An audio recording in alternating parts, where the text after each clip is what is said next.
ओम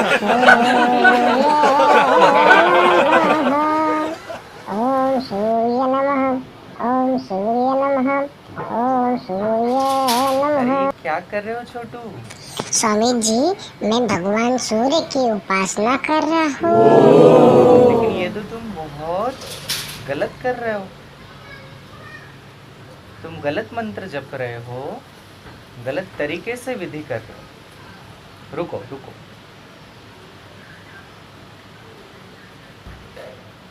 मैं तुम्हें ठीक विद्या सिखाता हूँ, ठीक और स्पष्ट मंत्रोच्चार करना सिखाता हूँ। अभी आप घर जाओ, शांति से मिस्टिकल ऑफ लाइफ का यह सूर्य उपासना का एपिसोड देखो और दर्शकों को भी देखने, ठीक है? जाओ। ठीक है स्वामी जी, चलो अब मैं चलता हूँ। आप सभी को जल्दी मिलता हूँ। जय श्री राम। जय हिंद राष्ट्र, जय माँ भारती। आप सब कैसे हैं? कुशल तो है? आनंद में तो है? आपका स्वागत है मिस्टिकल ऑफ लाइफ के चौथे भाग में।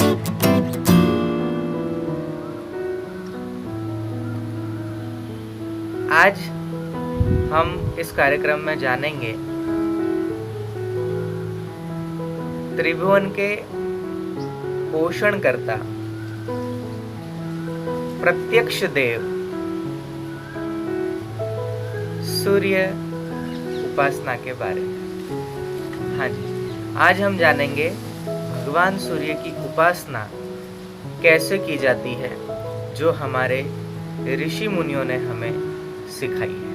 तो आइए चलते हैं, सीखते हैं सूर्य उपासना। इस सृष्टि का सारा कार्यभार भगवान सूर्य के बिना नहीं चल सकता। भगवान सूर्य ही ये संपूर्ण सृष्टि चक्र को चलाने के लिए विशेष भूमिका निभाते हैं। भगवान सूर्य, हमारे शास्त्रों में ऋषि मुनियों ने कहा कि बुद्धि के देव हैं। भगवान सूर्य नवग्रहों के राजा हैं। भगवान सूर्य यमराज, सूर्यपुत्री तापी, यमुना जी और शनिदेव, इन चारों के पिता भी कहे जाते हैं। सूर्य भगवान अगर प्रकट न हो, उदय न हो, तो आप जानते हैं कि सृष्टि में अंधकार छाया रहेगा। भगवान सूर्य है तो हम सब कुछ देख पाते हैं। भगवान सूर्य है तो हम अन्न आदि खा पाते हैं। भगवान सूर्य से ही अन्न की उत्पत्ति होती है। भगवान सूर्य से ही वर्षा होती है। भगवान सूर्य से ही औषधियां प्राप्त होती है।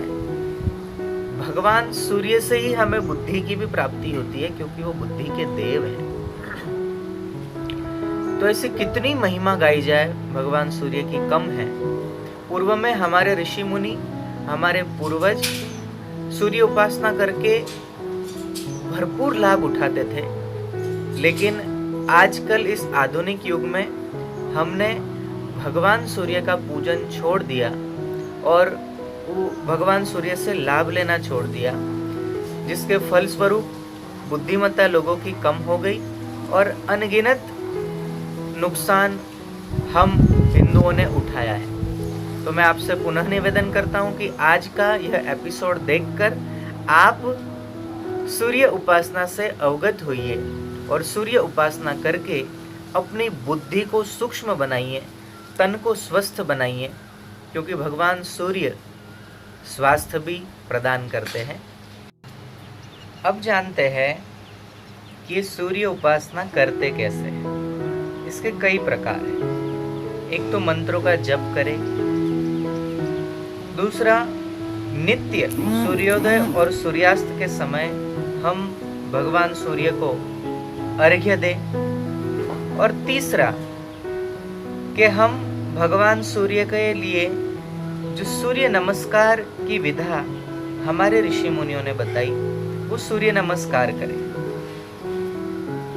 ऐसे कई प्रकार हैं, उसमें से जो अति उपयोगी है वो प्रयोग, वो उपासना आज हम आपको बताने वाले हैं। सबसे पहले अर्घ्य के बारे में समझेंगे। सूर्य भगवान को अर्घ्य देते समय हमें क्या करना है कि तांबे के लोटे में शुद्ध जल भर के उसमें थोड़ा सा कुमकुम और अगर संभव हो तो लाल फूल की पंखुड़ियाँ उसमें जल में मिलाएं और भगवान सूर्य की ओर देखकर प्रणाम करके वो जो लोटा है जिसमें जल भरा हुआ है उसे हाथ ऊपर करें, ऊपर हाथ करके और फिर वो लोटे का जल हम नीचे पतली सी धारा गिराएं। लेकिन ध्यान रखें कि अर्घ्य देते समय हमारी दृष्टि सूर्य देव की ओर न होकर उस पतली सी जो धारा जो नीचे गिर रही है उस पतली सी धारा में जहाँ हमें सूर्य का बिंदु, किरण का बिंदु दिखाई देता है वहां हमें देखना है।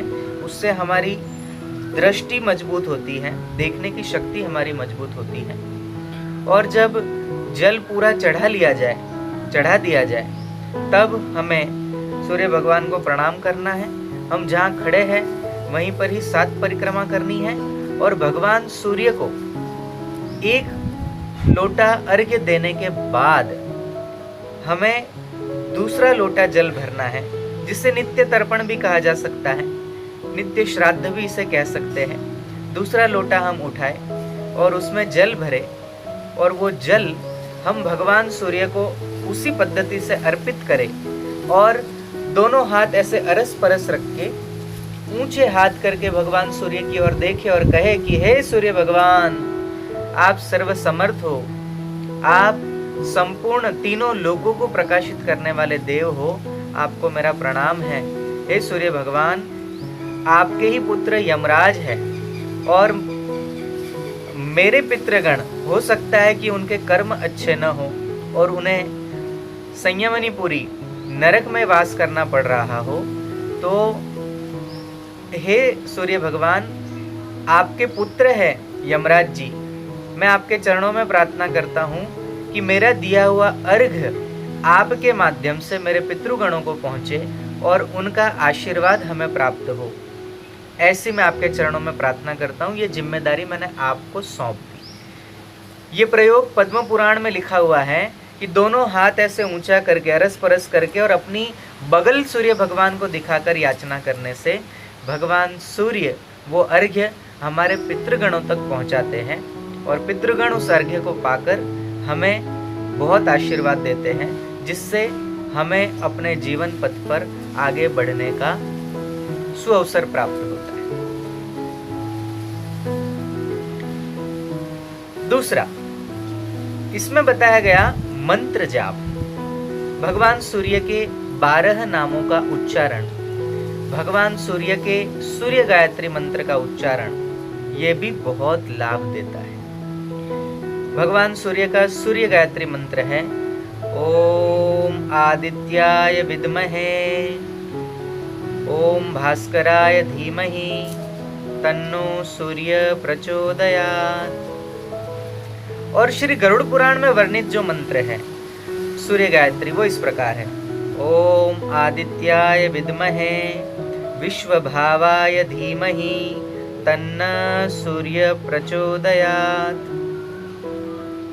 ये गरुड़ पुराण का मंत्र है। और गरुड़ पुराण में बताया गया कि भगवान श्री हरि के द्वारा बताया गया कि भगवान सूर्य का जो मूल मंत्र है वो मूल मंत्र का प्रत्येक जीव को जप करना चाहिए, लाभ उठाना चाहिए। और वो मंत्र है ओम खगोलकाय नमः, ओम खगोलकाय नमः।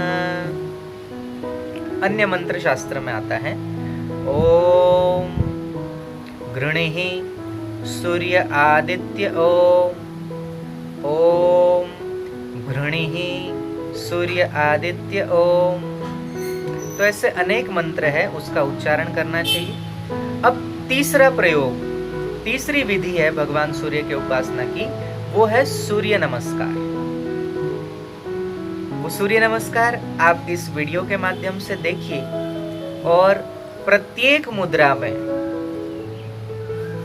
स्थित होकर हमें भगवान सूर्य के 12 नामों का उच्चारण करना है। सूर्य नमस्कार की 12 स्थितियां है, 12 आसन है और प्रत्येक आसन पर भगवान सूर्य के प्रत्येक मंत्र का उच्चारण करते हुए हमें सूर्य नमस्कार करना है, जिससे मन, बुद्धि, शरीर ये सब तंदुरुस्त हो जाते हैं और अनेकों लाभ प्राप्त होते हैं। अगर कोई व्यक्ति सूर्य नमस्कार रोज करता है तो उसे किसी भी प्रकार की बीमारी ग्रसित नहीं करती, ऐसा शास्त्र में वर्णित है। तो आइए सूर्य नमस्कार कैसे किया जाता है देखते हैं। नमस्कार, मेरा नाम सुहानी है और आज मैं आप सभी को बताने जा रही हूँ सूर्य नमस्कार के बारे में। क्या आप लोग रेडी हैं? Then let's start. मित्राय नमः, ओम रवये नमः, ओम सूर्याय नमः, ओम भानवे नमः, ओम खगाय नमः, ओम पुष्णे नमः, ओम हिरण्यगर्भाय नमः, ओम मारीचये नमः, ओम आदित्याय नमः, ओम सवित्रे नमः, ओम अकार्ये नमः, ओम भास्कराय नमः, ओम मित्राय नमः, ओम रवये नमः, ओम सूर्याय नमः, ओम भानवे नमः, ओम खगाय नमः, ओम पुष्णे नमः, ओम हिरण्यगर्भाय नमः, ओम मारीचये नमः, ओम आदित्याय नमः, सवित्रे नमः, ओम अकार्ये नमः, ओम भास्कराय नमः। देखा आपने दोस्तों, हम सूर्य नमस्कार और सूर्य जल कैसे करते हैं? इसे आप भी अपने घर में करना रोज सुबह।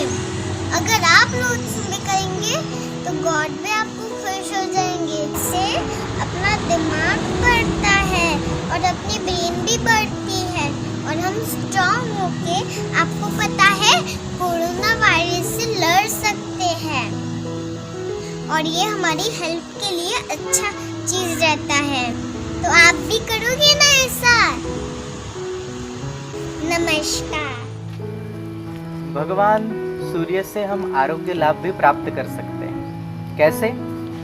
कि कम से कम शरीर पर वस्त्र हो और हम सुबह सुबह लगभग शुरुआत में केवल 15 मिनट से शुरू करें कि हम सूर्य भगवान के प्रकाश में बैठे, जिसे हमारे यहाँ सूर्य स्नान कहा गया। भगवान सूर्य के प्रकाश में बैठे जब सूर्योदय का समय हो और सूर्य की किरणें ज़्यादा तीखी न हो, सौम्य किरणों में हम वहाँ कम से कम वस्त्रों में वहाँ लेटे, पहले आगे का हिस्सा पूरा सूर्य किरणों से चार्ज कर ले, ऊर्जा से भर ले, फिर थोड़ा तिरछे हो जाए तो ये साइड का अंग आ जाए, फिर पीछे मुड़ जाए पूरा पीठ का हिस्सा और फिर इस तरफ का हिस्सा। ऐसे चारों तरफ हम अगर 15 मिनट तक सूर्य की किरणों में अपने शरीर को रखते हैं तो इससे किसी भी प्रकार की बीमारियां, किसी भी प्रकार का वायरल, किसी भी प्रकार का बैक्टीरिया, किसी भी प्रकार का चर्म रोग,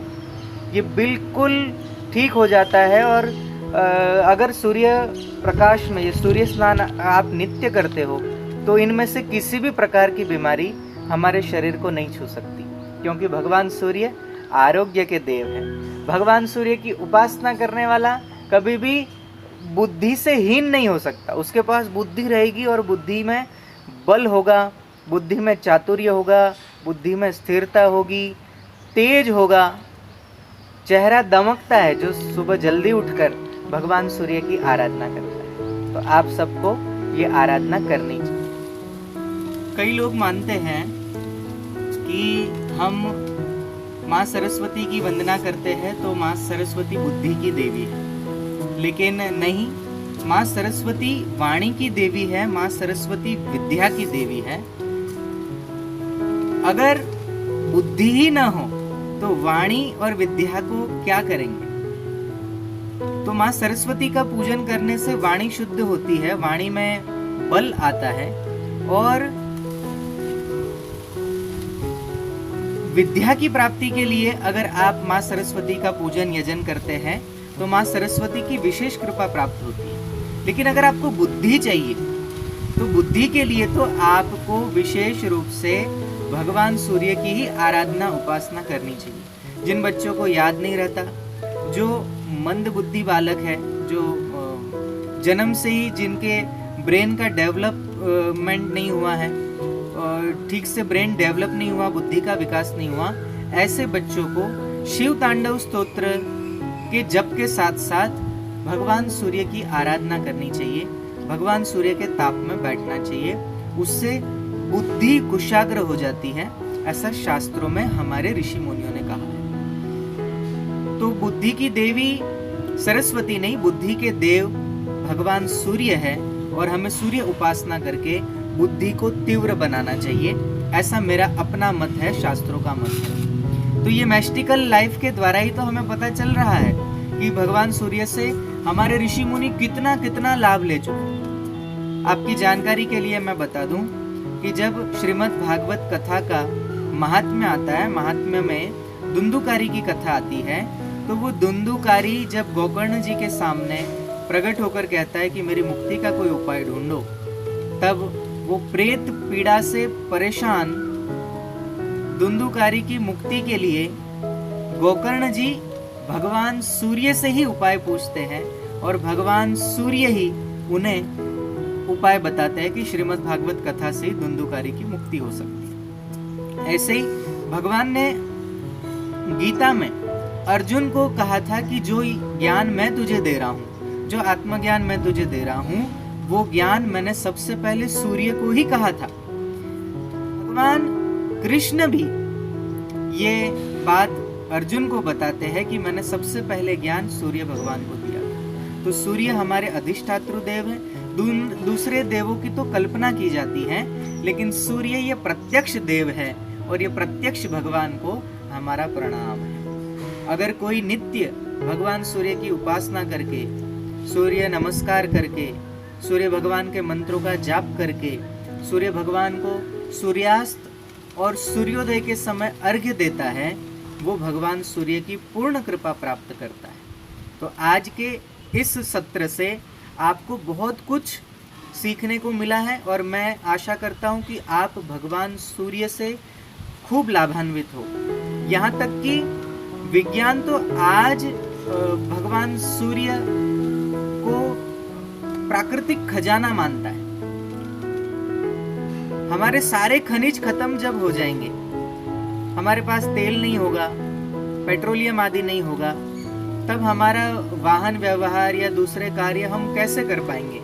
तब उसकी खोज में आजकल के वैज्ञानिक बता रहे हैं कि सौर ऊर्जा से हम दीपक भी जला सकते हैं। दीपक माने बल्ब आदि जला सकते हैं, रोशनी कर सकते हैं। सौर ऊर्जा का आज उन्होंने इतना लाभ उठाया है कि उन्होंने, स्वीडन नाम के देश ने तो सौर ऊर्जा से चलने वाला प्लेन तक बना दिया, और संपूर्ण विश्व का भ्रमण भी उसने किया। ये हमने पिछले कुछ वर्षों में देखा। सौर ऊर्जा से लोग बैटरी चार्ज कर लेते हैं, सौर ऊर्जा से घर में रोशनी कर लेते हैं। तो आप विचार करिए, ये सूर्य भगवान कितना बड़ा स्रोत का भंडार है, ऊर्जा का भंडार है, जो कभी टूटने वाला नहीं, कभी खत्म होने वाला नहीं। तो ऐसे भगवान सूर्य का उपयोग ये विदेशी लोग बाह्य रूप से कर रहे हैं, लेकिन ऋषि मुनियों ने तो भगवान सूर्य की इन ये जो किरणें हैं, इन किरणों का भी अध्ययन करके इससे हम कैसे लाभान्वित हो सकते हैं, उस विषय में वर्षों पहले बोल दिया है। और भगवान सूर्य के ये 7 रंगी किरणें, ये सप्तरंगी किरणों का हम मन, बुद्धि और स्वास्थ्य कैसे अच्छा रख सके, उस विषय पर मैंने वीडियो भी बनाया है। इसी मैस्टिकल ऑफ लाइफ का आप दूसरा एपिसोड अवश्य देखें, उसमें विस्तार से आपको जानकारी मिल जाएगी। आपने बिलोरी कांच देखा है, जिसे मैग्नीफाइंग ग्लास कहते हैं, जो भगवान सूर्य की किरणें एकत्रित करके और फिर एक बिंदु तैयार करता है जिससे अग्नि प्रकट हो जाती। देखा ही होगा वो कैसे कार्य करता है।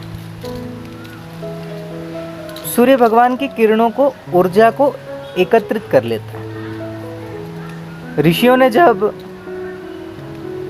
ये देखा कि हम भगवान सूर्य से लाभ उठा सकते हैं, तो ऋषियों ने क्या किया कि उन किरणों पर अध्ययन करना शुरू किया, भगवान सूर्य पर अध्ययन करना शुरू किया। और हमारे देश के महान वैज्ञानिक ऋषि मुनि, उन्होंने भगवान सूर्य की किरणों से कैसे तन स्वस्थ रखा जाए, कैसे सप्त चक्र संतुलित रखे जाए, कैसे उससे मन की प्रसन्नता प्राप्त की जाए, कैसे शरीर की स्वास्थ्यता प्राप्त की जाए, उन विषयों पर गहन अध्ययन करके उन्होंने हमारे सामने भगवान सूर्य के मंत्र रखे, मुद्राएं रखी कि इनके माध्यम से आप सूर्य भगवान की ऊर्जा अपने शरीर में प्राप्त कर सकते हैं, अपने जीवन में धारण कर सकते हैं और फिर उससे अनेकों प्रकार से हम लाभान्वित हो सकते हैं। ये हमें ऋषियों ने बताया।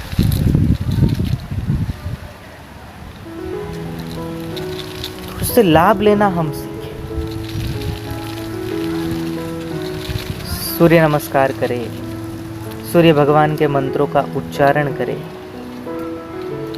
तो सूर्य भगवान की ऊर्जा हमारे शरीर में प्रविष्ट होकर बड़े बड़े चमत्कार करती है। तो आप सूर्य उपासना से बहुत लाभ प्राप्त कर सकते हैं। अब मैं आपको सिखाता हूं सूर्य मुद्रा, जिसको करने मात्र से नेत्रों की हर प्रकार की समस्याएं खत्म हो जाती हैं। वो सूर्य मुद्रा बहुत आसान है, आपको मैं सिखाता हूँ, इसका लाभ उठाइए। प्रातः काल जब आप सूर्य भगवान को अर्घ्य दें, तो उस समय उस मुद्रा से भगवान सूर्य के दर्शन करें दोनों नेत्रों से, तो किसी भी प्रकार का नेत्र रोग आपको नहीं हो सकता। तो आइए सीखते हैं वो मुद्रा। दोनों हाथों की उंगलियां, बीच की 2 उंगलियां अंगूठे से मिला देनी है और फिर दोनों को अरस परस यूं ले जाकर दोनों हाथों की उंगलियां छोड़ देनी है। इस अंगूठे से, उल्टे हाथ के अंगूठे से सीधे हाथ की उंगलियां दबाएं और सीधे हाथ की उंगलियों को उल्टे हाथ के अंगूठे से दबाएं, तो बीच में यह खाली जगह बन जाएगी, जिससे हमें भगवान सूर्य को देखना है। 5-10 सेकंड इस आंख से, 5-10 सेकंड दूसरी आंख से। ये इस प्रकार की मुद्रा तैयार होती है। इस प्रकार से अगर हमने भगवान सूर्य को देखा है, तो हमारे कभी भी नेत्र रोग नहीं हो सकते। ये ऋषि मुनियों की देन है। इस सूर्य मुद्रा को आप सभी सीखिए, अपने परिजनों को सिखाइए, बालकों को सिखाइए। मैं आपको अभी सूर्य मुद्रा, उसके फायदे के बारे में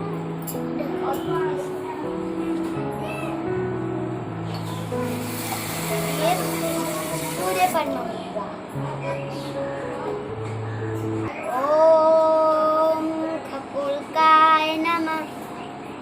सूर्य मुद्रा करने से दृष्टि शक्ति बढ़ता है और आँख के चश्मा हट जाता है। सूर्य भगवान के अर्घ्य देने से सूर्य भगवान प्रसन्न होते हैं। तो दर्शकों, कैसा लगा आपको आज का सूर्य उपासना का एपिसोड? #मैस्टिकलऑफलाइफ 2020 लिखकर अवश्य कमेंट करें और अपने बहुमूल्य सुझाव हमें दें। ये मैस्टिकल ऑफ लाइफ रहस्यमयी जीवन जो हमारे ऋषि मुनियों ने हमें दिया है, हम उसका भरपूर लाभ उठाएं और संपूर्ण दुनिया का नेतृत्व करने में हम सक्षम बने, ऐसी मैं आप सबसे कामना करता हूँ। आप कागजी हिंदू न बने, आप गुण और कर्म से हिंदू बनकर दिखाइए, तभी हमारा देश विश्व गुरु पद पर आसीन हो पाएगा।